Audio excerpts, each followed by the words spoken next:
Good afternoon and welcome to the latest Instant podcast. Joined as ever by James Rankin, our head of research, and we're very pleased today to have William Murray from Wordsearch Place, one of the real pioneers in the marketing world and branding world of placemaking. That's placemaking in the broadest sense, from schemes to buildings to the value proposition of developments and how they go ahead. We thought it was particularly apposite to bring William into this phone call today, not least because he's had a great lockdown haircut, but also because more and more people are talking about flexible workspace within the placemaking mix.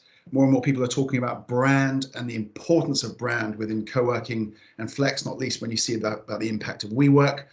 And also, having worked on so many of the world's biggest schemes like Battersea Power Station, among many others, I know William has some strong views about the purpose of the office and our return to it in the near future. So William, thank you so much for joining us this afternoon. First up, for the uninitiated, can you give us your potted elevator pitch for what is placemaking? Sure, and thanks for having me. The placemaking, it's one of those terms, it's a bit like sustainability was 10 years ago, which is everybody uses it. Nobody really knows what it means. It gets overused to the point where it becomes meaningless. And I think that what placemaking means from my perspective is really placemaking is development, is what development should be. And if you're not placemaking as a developer, you're really just making buildings. You're just a builder. And one of the things that I think the whole industry has been battling with over the last 20 years is the way that we developed in the 50 years before that, where we just kind of thought about buildings as objects, and we thought that would be the solution to all of our problems. But actually, placemaking is a very, there's lots of people that sit within that sphere of how do you deliver successful places. But really, I think it comes down to what good development should be. And I know James has been working on this a little bit with landlords and investors over the last year, if not before. But we are hearing increasingly about the role of flexible workspace or co-working, or simply the people questioning the role of the office as being social glue, generating footfall, and given that we're all away from it now, missing it more than ever. Do you think developers are really starting to get their heads around the need for alternative types of office usage and amenity mix, and how these things coalesce to produce a sense of place? I don't think I can make the generalization. I think that some are and some aren't. I think I was, obviously at the moment we're all trying to work out what the future is, and we're all trying to, this kind of period of uncertainty. And I saw a friend of mine posted something on LinkedIn today, which said, I'd really admire people who forecast the future because I'm having enough trouble working out today. And I think that it's very difficult to see how all of these things are going to affect the future. I think that if you look at the really good developers, the people that are really doing the best product, they recognize that actually people are the most important component of development and of buildings. And it used to be able to tell why offices were bad when you looked at architects' photographs of them, because there was nobody ever in them. And that was when architects always used to photograph people, buildings without people in them, because people make places messy, and people are messy. And actually people are never as stylish, attractive, well-dressed, or as cool as they are in CGIs or films or any of those things, right?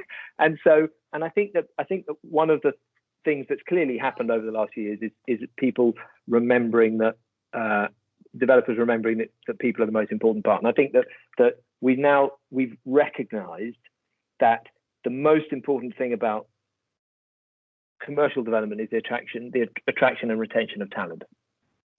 You mentioned that the majority of your projects are sort of large-scale, multi-use projects, and some of the stuff that we're starting to see is non-traditional, office landlords look, as an example, the retail background, looking at how do they diversify their spaces in their buildings to bring in either increased revenue or generate new footfall and really create, I guess, not from scratch, but readjust what they currently have to become more mixed use. Do you see any sort of problems with that? I mean, I guess when you start from scratch, you can develop it, as you see fit. But a lot of these guys are coming at it, or companies coming at it from a slightly retrofit, I guess, angle. And I think they're struggling to understand exactly how they kind of can move and get into these types of spaces. What would be your approach, from that perspective? I think there is an interesting opportunity within different skills from different sectors coming into, different sectors. I think one of the things that's characterized UK real estate for a long time is that people go, oh, I know, I do offices, I do residential, I do retail, and they don't cross. There's very little learning across them. If you go to Asia, in Hong Kong, for example, all the developers do everything. And so as a result, you get these incredibly complex mixed-use developments that work really successfully at density. And you'll walk through, central Hong Kong or Pacific Place, and there's hotel and a restaurant on another floor, and there's amazing retail of different types, and there's expensive retail and low-end retail. They mix places really, really well. And I remember doing a project with Westfield a few years ago out at Stratford, where they were trying to compete with Lendlease as an office developer. And we had the conversation saying, well, Lendlease are global office experts, and you're not global office experts. It's not what you do. You're a retailer. So why don't you take the things that you do better than anybody else? Because Westfield are amazing at public space. They're fantastic at customer service. They're brilliant at welcoming people and managing large flows of people and, keeping places exciting and changing, all that. They're phenomenal at all this kind of customer engagement stuff. Well, why don't you take what you're amazing at in retail and apply that to an office building and look at that in the same way? And I think that people thinking cleverly about how they take their skills and they apply them is the way we're going to deal with some of these issues, which, let's face it, nobody knows how high streets are going to turn out over the next few years. Nobody knows how you're going to shift from retail and the way that people would spend their weekends into kind of more experience-led shopping centres or high street. That's a big question. It's a difficult ask. But I think that the only thing you can do, and it comes back to the point that you picked up on our website about vision, is that if you don't have a vision, if you don't have a clear idea about what you're going to do and why you're going to do it and who you're going to do it for, then you are in a mess. Because you're going to be meandering your way to a solution. And even if you think you're traveling in a straight line, generally, if you don't know where you're headed, when you look behind you, you'll see there's been a wiggly, expensive line behind you, and other people have got there much more quickly. Brand is something that I find singularly interesting because we talk about it all the time. What we've noted over the last 6 months to 12 months is investors are finally starting to talk about investment in flex space or co-working brands and office brands. They don't mean Canary Wharf or the Gherkin or the Shard anymore. They actually mean the brand. The brand values its ability to reach an audience, to your point, and to segment. They're starting to think more like retail brands or hotel brands. Who can we target with our audience? What do we want to say to them? How to go about doing it? And James and I went to two interesting meetings before Christmas along these lines. And that's a really interesting departure because you didn't hear that referral to brand previously. Mm-hmm. I think it's a real jump off point for the office market if they start to get their heads around clients and what brand values means to them. I wondered if that's tallying with what you're thinking and seeing now in the market. It's a really interesting one. And I think, I'd happily left brand behind a few years ago. And partly when I went into Wordsearch Place, I was so cross with, I'd come to so many projects where people would say they had a crap project and they'd think that a logo would fix it, and that they also then thought that logo meant brand. So there was a kind of lack of understanding about it. And then I kind of was crosser about the fact that I'd come to so many projects where people would say, hey, help us tell a story. And you'd be like, why didn't you think of that when you were designing it rather than at the end? And so brand for real estate has often just been a kind of meaningless wrapping with something. But I think the other thing that was that's so interesting about real estate as a commercial, as a customer-facing proposition is it's not like Coca-Cola, is that nobody makes a snap decision based on color.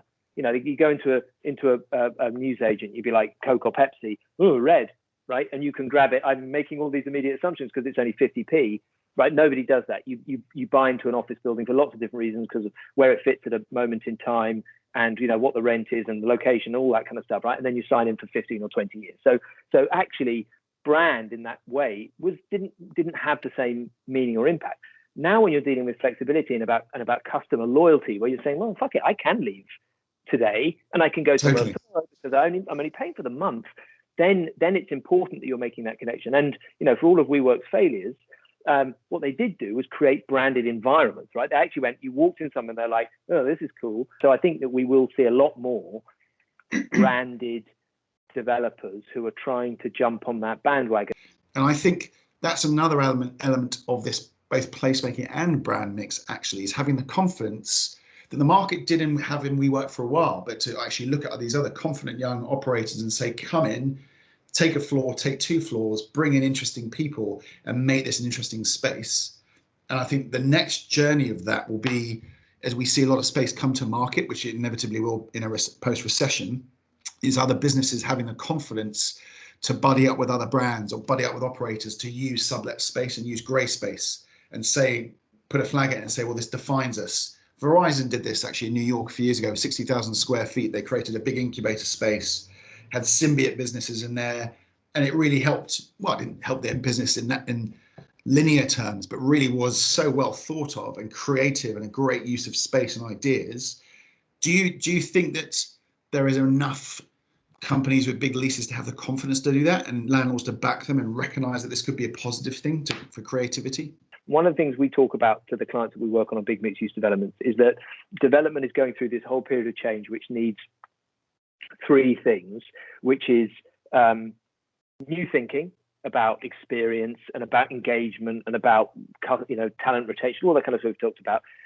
New economics, i.e. patient capital, and thinking about how you invest in place and how you capture value over time, and then new organizations. And new organizations need to be able to deliver this kind of new paradigm of real estate development.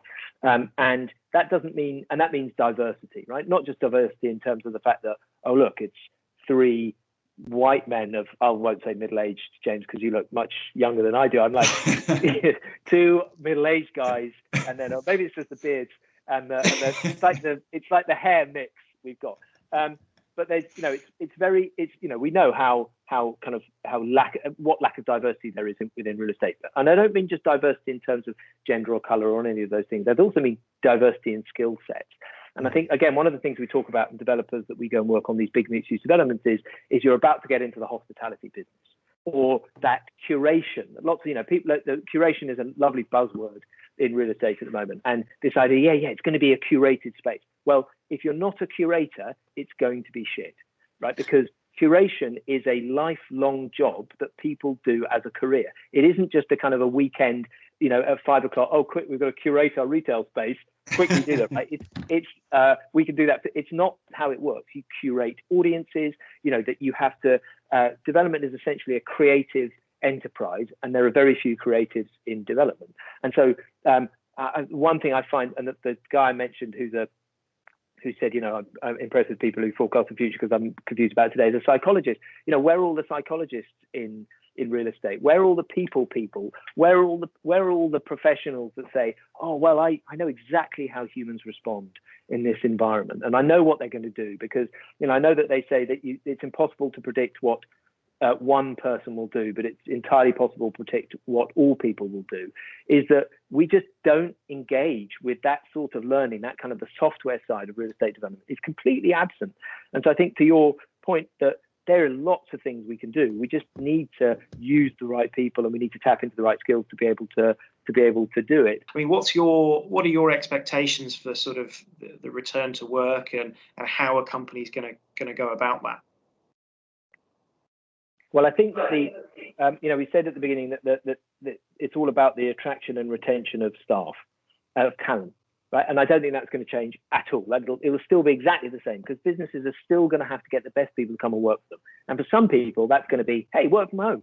You can work from home as much as you like. We don't have an office. And some people go, oh, that's great. I really like that. I want to work for that company because I get to work from home. Other people will say, I don't want to work from home anymore. That's terrible. I mean, I haven't had a desk for 2 years, and because I work in all the companies that I go to and all that sort of stuff. So I'm not the ideal person, but I know that I don't want to stay at home week in, week out. I want to get out on a plane. I want to go and travel. I want to go and work. I want to do those things. So if I would want to go and work for somebody who was offering me the greatest place on earth to work in, and I suspect that quite a lot of people are going to want the same thing. They'll want some flexibility. They'll want to be able to go home and see their kids, or get the exercise when they want to, or go and get their shopping or their dry fit. We've had that flexibility. That's never going to be taken away from us. But I just don't believe that people aren't going to go racing back into the office as soon as they feel that it's safe and comfortable to do so. Brilliant. Fantastic. Thank you so much for joining us.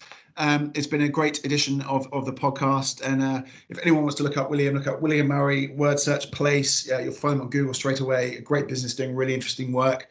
William Murray, thank you very much.